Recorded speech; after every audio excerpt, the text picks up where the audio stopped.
নমস্কার বন্ধুরা, Bengali food and cook স্টাইলের আরও একটি নতুন পর্বে আপনাদের সকলকে স্বাগত জানাই। বন্ধুরা, আজকে আমি রান্না করব চিটি কাঁকড়া কষা করব। আপনারা পুরো ভিডিওটা একটু স্কিপ না করে দেখুন, আশা করি আপনাদের খুবই ভালো লাগবে। তো চলুন এখন কাঁকড়াটা কেটে নিই। এই যে দেখুন, এখানে কাঁকড়া নিয়েছি। কাঁকড়াগুলো এখন সব কেটে নেব।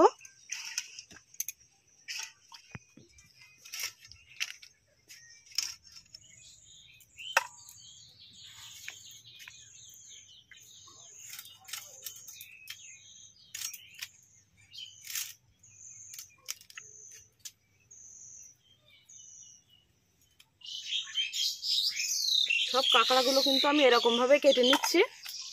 এখানে দেখুন, কাঁকড়াটা কেটে পরিষ্কার করে ধুয়ে নিয়েছি।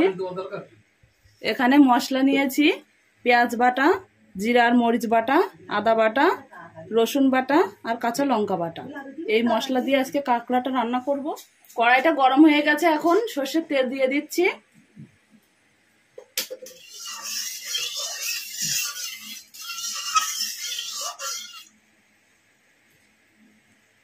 তেল গরম হয়ে গেছে, এখন কাঁকড়াটা ভেজে নেব।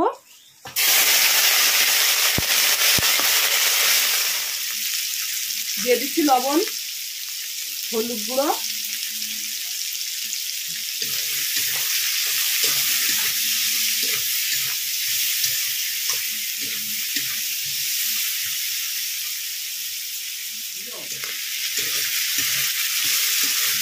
কাঁকড়াটা ভাজা হয়ে গেছে, এখন তুলে নেব।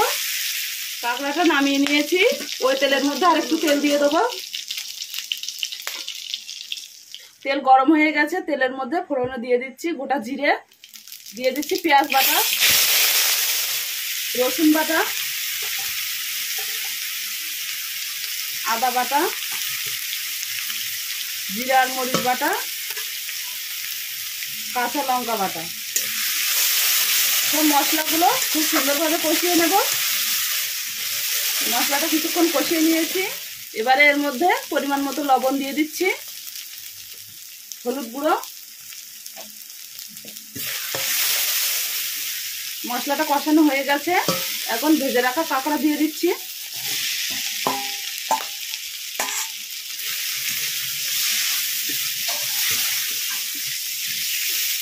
এবারে এর মধ্যে গরম জল দিয়ে দেবো।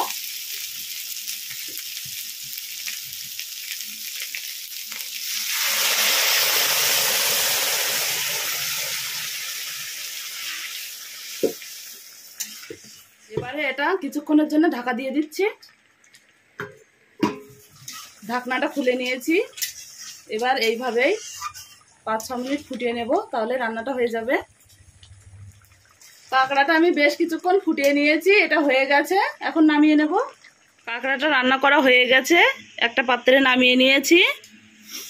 আর আজকে এই কাঁকড়ার রেসিপি আপনাদের কেমন লাগলো অবশ্যই কমেন্ট করে জানাবেন। আর ভালো লাগলে চ্যানেলটি অবশ্যই সাবস্ক্রাইব করবেন।